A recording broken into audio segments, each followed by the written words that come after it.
مفتی خورشید السعودی کو سبسکرائب کریں۔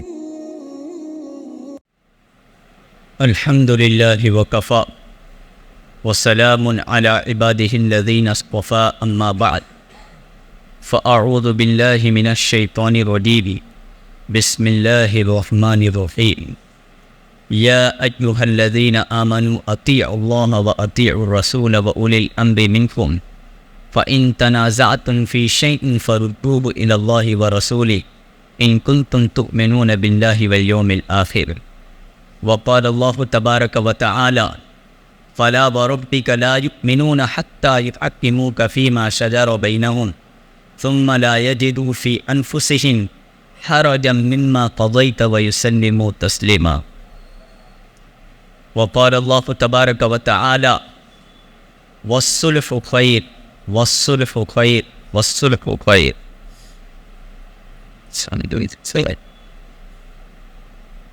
رب اشرح لي صدري ويسر لي امري واحلل عقدة من لساني يفقهوا قولي صدق الله العظيم اللهم صل على سيدنا محمد وعلى آل سيدنا محمد وبارك وسلم اللهم صل على سيدنا محمد وعلى آل سيدنا محمد وبارك وسلم اللهم صل على سيدنا محمد وعلى آل سيدنا محمد وبارك وسلم۔ میرے محترم بزرگوں، دوستوں، بھائیوں، نوجوانوں،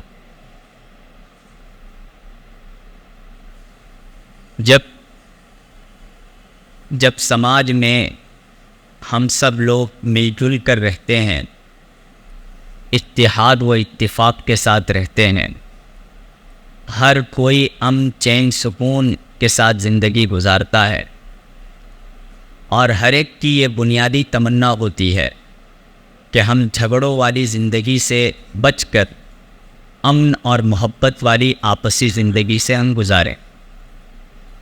یہ ہر ایک کی تمنا ہوتی ہے اور انسان کی یہ نیچرل فطرت ہے، اور بہت دنوں تک آپسی جھگڑے کو پالے رکھنا یہ انسان کے بس کی بات نہیں ہے۔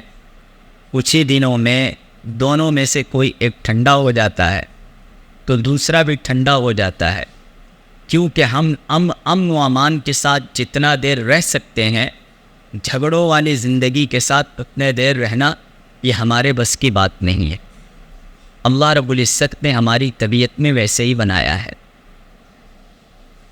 اب ایک ساتھ جب انسان رہتا ہے، ایک ساتھ جب انسان زندگی گزارتے ہیں، تو کیا جھگڑا آپس میں نہیں ہوتا ہے، یا جھگڑا آپس میں ہونا چاہیے؟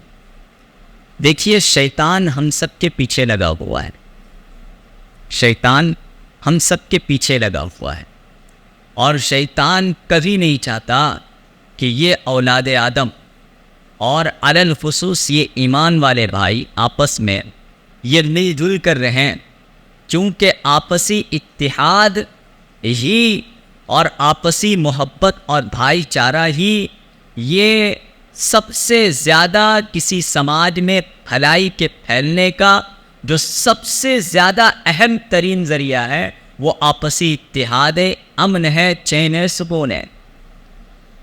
کسی بھی سماج میں، جس سماج میں جتنا زیادہ آپس میں پھوٹ ہے، لڑائی ہے، جھگڑا ہے، نفاق ہے، اس سماج میں اتنا زیادہ برائی پنپتی ہے، اس سماج میں اتنا زیادہ بے حیائی پنپتی ہے، اس سماج میں اتنا زیادہ لوٹ گھسوٹ کا ماحول گرم رہتا ہے، جیسا کہ ہم اپنے مسلم سماج میں علی الخصوص دیکھنے کو مل رہا ہے۔ کیوں ایسا ہے؟ اس لیے کہ ہمارے آپس میں اتحاد جیسا ہونا چاہیے اس درجے کا نہیں ہے۔ اچھا، کسی بھی انسان کے تعلق سے یہ اگر جاننا ہو کہ وہ انسان کس کیٹیگری کا ہے، وہ انسان اپنے دلوں میں کیا پالا ہوا ہے، وہ اس کے ذہن میں کیا باتیں دوڑتی ہیں، تو یہ اس وقت ظاہر ہوتی ہے جب کسی قسم کی جب ٹکراؤ ہوتی ہے، جب آپس میں خلش ہوتا ہے، تب یہ بات ابھر کر زبان سے سامنے آ جاتی ہے کہ یہ اوپر سے میٹھے میٹھے بول بولنے والا انسان، اوپر سے اچھی اچھی باتیں کرنے والا انسان، اوپر سے لوگوں کو پیغام دینے والا انسان، اوپر سے لوگوں میں بھلائی پھیلانے کا عزم و ارادے کرنے والا انسان، حقیقت میں یہ کیا ہے؟ جب اس پر مصیبت آئی ہے، جب اس پر آن پڑی ہے، جب اس کا کسی شخص سے ٹکراؤ ہوا ہے، تو یہ کیسے لینگویج کا استعمال کر رہا ہے، یہ کیسے زبان کا استعمال کر رہا ہے، یہ کیا بول رہا ہے. اور جس شخص سے اس کا جھگڑا ہوا ہے، ایک انسانیت کے ناطے، ایک اہل علم کے ناطے، یا ایک سماجی کارکرتا کے ناطے، ان دونوں کے درمیان میں ایک دوسرے کا کیا احترام ہے؟ یہ باتیں کھل کر سامنے آ جاتی ہیں ٹکراؤ کے وقت میں. یہ باتیں کھل کر سامنے آ جاتی ہیں ٹکراؤ کے وقت میں.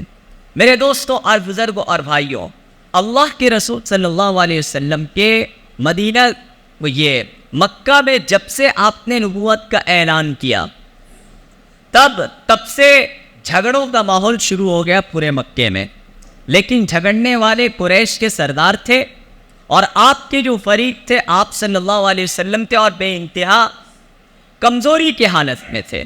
آپ کے صحابہ تھے. 13 سال کی زندگی ایک طرفہ ظلم چلتا رہا. وہاں سے ظلم ہو رہا، یہاں سے سہا جا رہا ہے، وہاں سے ظلم ہو رہا، یہاں سے ہٹا جا رہا ہے. یا تو سہ رہے تھے یا تو وہاں سے بھاگ رہے تھے ادھر ادھر. یہ 13 سال اس طور پر گزر چکا.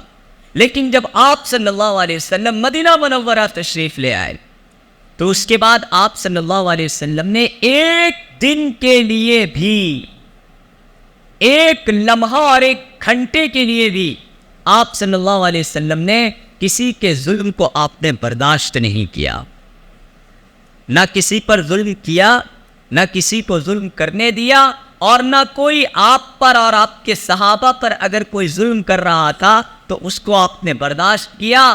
بل فور ایکشن، چاہے وہ رات کا لمحہ ہو، دن کا لمحہ ہو، کسی بھی اعتبار سے لمحہ ہو. یہاں تک کہ اللہ کے رسول صلی اللہ علیہ وسلم کے بارے میں آپ نے کبھی یہ بات سنی ہے کیا کہ آپ نے جماعت سے نماز نہیں پڑھی ہے؟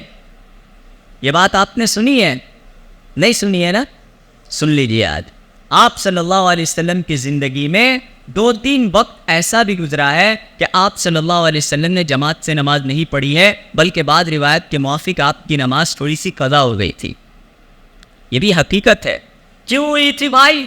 کیا بات تھی کہ اللہ کے رسول صلی اللہ علیہ وسلم 2 قبیلوں میں جھگڑا ہو گیا تھا مدینے کے. آپ صلی اللہ علیہ وسلم وہاں گئے اور ان کے جھگڑے کو مٹانے کے لیے سارا دن آپ نے اس قبیلے میں گزار دیا کہ کسی بھی طرح جھگڑا مٹ جائے، کسی بھی طرح صلح صفائی ہو جائے، کسی بھی طرح امن کا جو ماحول مدینے میں آپ صلی اللہ علیہ وسلم نے قائم کیا تھا، کہیں اس کا تانا بانا نہ بکھر جائے. آپ صلی اللہ علیہ وسلم نے اس کی سر توڑ کوشش کی، یہاں تک کہ جماعت سے نماز کی بھی، جو کہ آپ صلی اللہ علیہ وسلم اتنی تاکید کیا کرتے تھے کہ آپ کہتے تھے کہ میرا دل چاہتا ہے کہ میں چند لوگوں کو اکٹھا کروں اور کہوں جاؤ چند لوگوں کو کہوں کہ لکڑیاں جمع کرو اور اس میں آگ لگاؤں اور ایک ایک کو مشعل ہاتھوں میں دے دوں، کہوں ہر اس شخص کے گھر کو جا کر جلا دو جو مسجد میں آ کر جماعت سے نماز ادا نہیں کرتے. رحمت للعالمین صلی اللہ علیہ وسلم کے زبان مبارک سے اتنے سخت کلمات جماعت سے نماز پڑھنے پر کتنا تاکید آپ صلی اللہ علیہ وسلم فرمانا چاہتے ہیں، اس سے آپ اندازہ لگائیے. لیکن ایسے رحمت والے آقا صلی اللہ علیہ وسلم آپسی جھگڑے کو مٹانے کے لیے، آپسی صلح صفائی کرنے کے لیے آپ کے 2-3 اوقات کی نماز جو ہے آپ کی جماعت چھوٹ جاتی ہے. مدینے میں آپ کے علاوہ کوئی دوسرے شخص امامت کرنے پر مجبور ہو جاتے ہیں. کیوں؟ پوری زندگی میں جنگ کے موقع پر ہو یا کسی بھی مصیبت کے موقع پر ہو، صرف جھگڑے کے موقع پر آپ صلی اللہ علیہ وسلم سے نماز کا جماعت چھوٹ جانا، یہ آپ صلی اللہ علیہ وسلم کے لیے، یہ میرے اور آپ کے لیے بہت آسان ہے، مگر آپ صلی اللہ علیہ وسلم اور حضرات صحابہ کے لیے آسان بات نہیں ہے.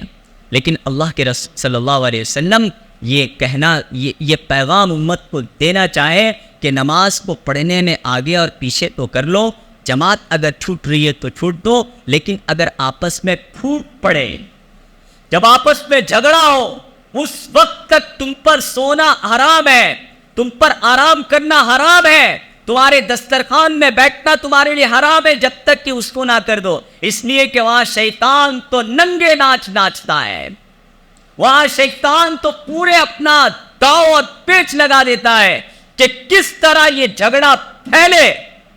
چونکہ جھگڑے کی مثال آنکھ کی طرح ہے، اگر اس کو نہ مٹایا جائے نا، اگر آنکھ کہیں لگی ہے تو ہم چین اور سکون سے نہیں سو سکتے. یہ یاد رکھ لیجئے، کیونکہ وہ آگ ہے، ہوا کرو کہاں گما اور آگ کہاں آ کر لپیٹ دیا پتہ نہیں. تو ہوا جھگڑے کی مثال آنکھ کی طرح ہے، تو اس کو چین و سکون سے اس وقت تک نہیں سو سکتے جب تک وہ آگ نہ بجھ جائے، جب تک آنکھ کی ایک چنگاری بھی ٹھنڈی نہ ہو جائے، تب تک چین و سکون سے آدمی نہیں بیٹھ سکتا ہے. تو اسی طرح جب سماج میں کسی قسم کے اس طرح جھگڑے، اس طرح انتشار اور اس طرح آپسی خلفشار ہو جائے، تو علی الخصوص جو سماج کے جو ذمہ دار ہوتے ہیں ان کا کیا رول ہونا چاہیے؟ ان کا رول یہ ہونا چاہیے کہ سب سے پہلے آپسی جھگڑے آپس میں مٹ جائیں. یہ رول ہونا چاہیے. یہ نہیں کہ جھگڑے آپس میں، یہ تو یہودیوں کا طریقہ کار بیان کیا اللہ رب العزت نے، کلما اوقدوا نارا للحرب ويسعون في الارض فسادا.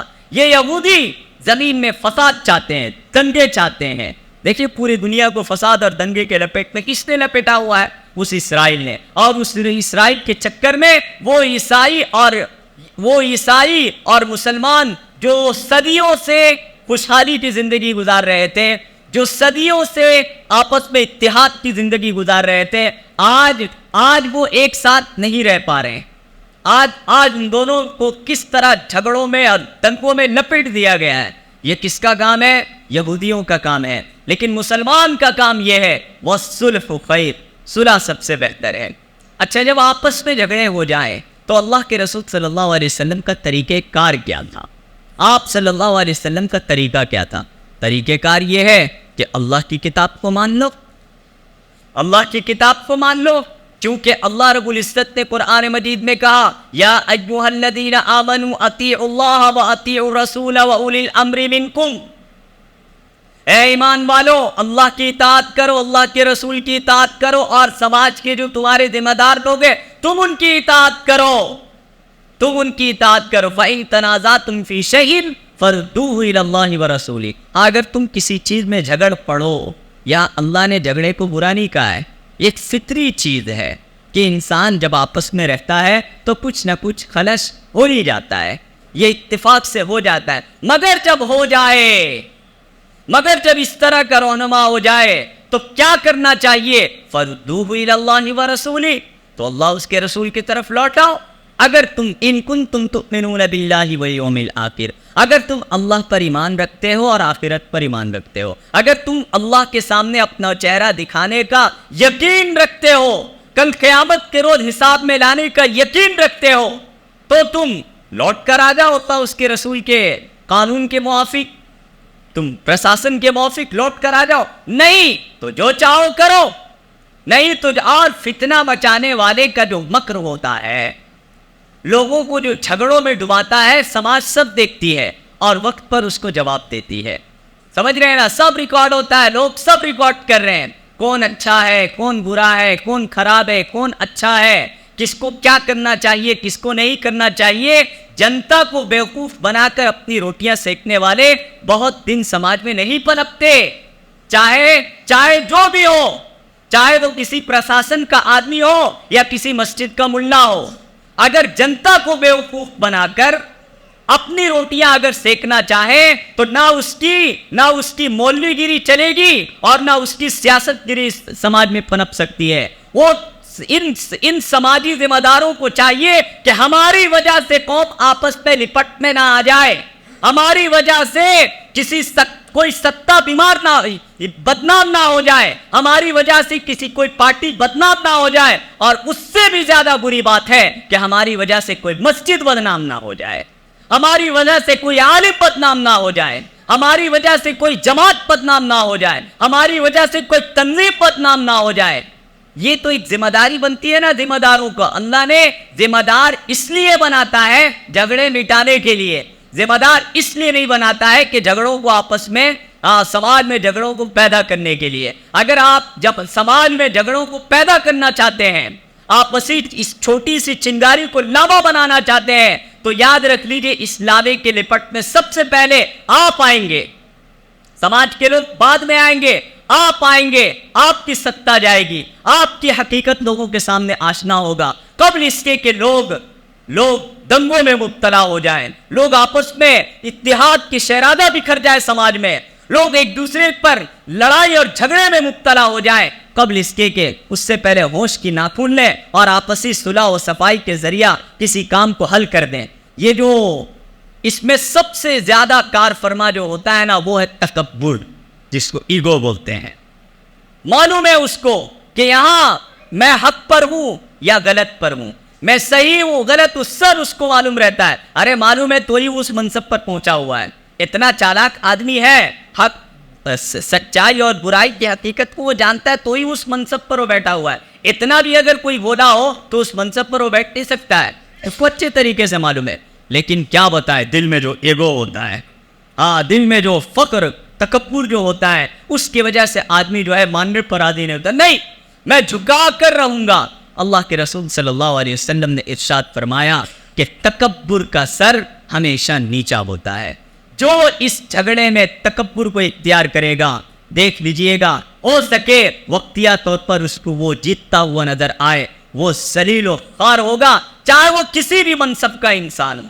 اور جو اس جھگڑے میں صلح و صفائی کے راستے کو اختیار کرے گا, جو اس جھگڑے میں جتنا زیادہ یہ سوچے گا کہ نہیں میں اپنی قوم کو اس پر لپیٹنا نہیں چاہ رہا ہوں, نہیں میں کسی کے ذات پر حملہ نہیں کرنا چاہ رہا ہوں, میرا جو مدعا ہے, ہاں میں ظلم کو بھی برداشت نہیں کروں گا.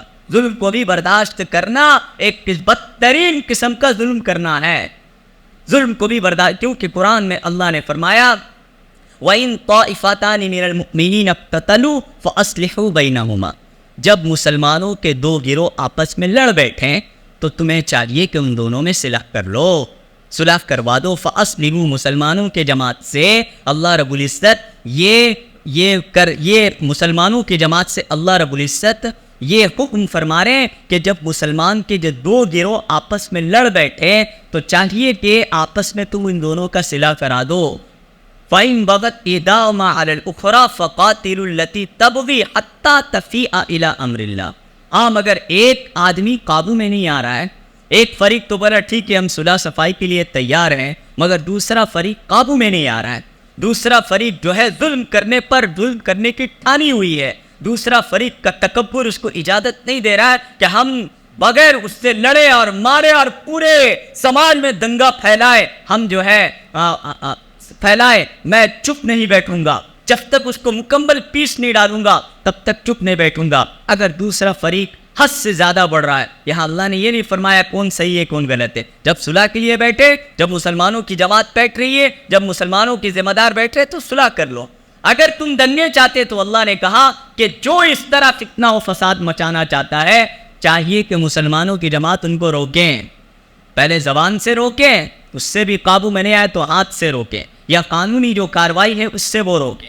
یہ مسلمانوں کی ذمہ داری بیٹھتی ہے. ہمارا یہاں پر رول یہ ہونا چاہیے کہ صلح ہو جائے. یہ رول نہیں ہونا چاہیے کہ ہم کسی کا فریق اور خصیم بن جائے. نہیں, جو حق ہے اس کی اتباع. سب سے پہلی بات دیکھیے بھائی, موجودہ دور میں کوئی صحیح نہیں ہے 100%, اور کوئی 100% غلط نہیں ہے. سب کے اندر اچھائی بھی ہے, سب کے اندر برائی بھی ہے. ایک حمام میں سب ننگے ہیں. یہ جو فتنوں کا جو دور چل رہا ہے نا, سب کے اندر کچھ نہ کچھ اچھائی بھی ہے. ایمان والا ہے تو اچھائی رہے گی, چاہے وہ جس پد کا انسان ہو. اگر بحیثیت ایمان والا ہے مگر وہ انسان ہے تو انسان ہونے کی حیثیت سے کچھ نہ کچھ اس میں برائی بھی ہوگی, کیونکہ کل بنی آدم خطاؤن, انسان کا ہر بنی آدم غلطی کرتا ہے. خیر الخطائین التوابون, نبی علیہ السلام نے فرمایا بہترین انسان وہ ہے, بہترین گنہگار وہ ہے جو توبہ کر لے, جو اپنے گناہ سے باز آ جائے, جو اپنے جھگڑوں کو چھوڑ دے, جو صلح کرنا چاہے, وہ بہترین اولاد آدم میں سے ہے. تو انسان ہونے کے ناطے ہر ایک کے اندر غلطی ہو سکتی ہے, ایمان والے ہونے کے ناطے ہر ایک کے اندر بھلائی ہو سکتی ہے. کوئی پورا 100% صحیح نہیں ہے اور کوئی پورا 100% غلط نہیں ہے. تو بیک میں کون کیا تھا، فرنٹ میں کون کیا ہے، یہ بھی نہیں دیکھنا ہے.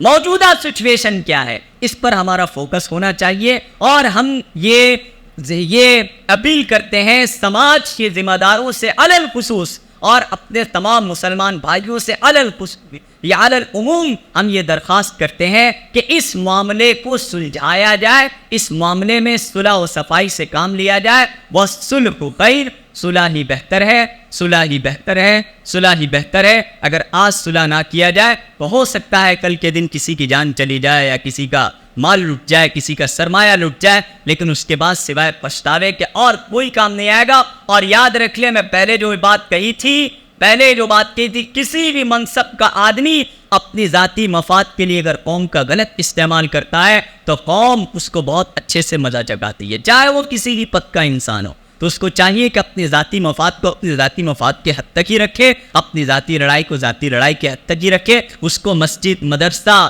اور کسی جماعت، کسی تنظیم، کسی مسلک سے اللہ کے لیے نہ جوڑے. پہلے ہی ہمارے میں اتنی زیادہ تفرقہ ہے کہ اس زخم کو ہم سہ نہیں پا رہے، اور اس کے اندر زخم لا کر مزید تفرقہ اللہ کے واسطے نہ کرے. اپنے منصب کا، اپنے اللہ نے جو منصب آپ کو دیا ہے، جو پد اللہ نے آپ کو دیا ہے، چاہے دین کا منصب ہو یا سیاست کا منصب ہو، اس کا وہ لحاظ رکھے، اپنے زبان کا صحیح وہ استعمال کرے، صلح و صفائی سے کام لیں. امید کرتا ہوں کہ اس پر ہم سب عمل کریں گے. وآخر دعوانا ان الحمد للہ رب العالمین.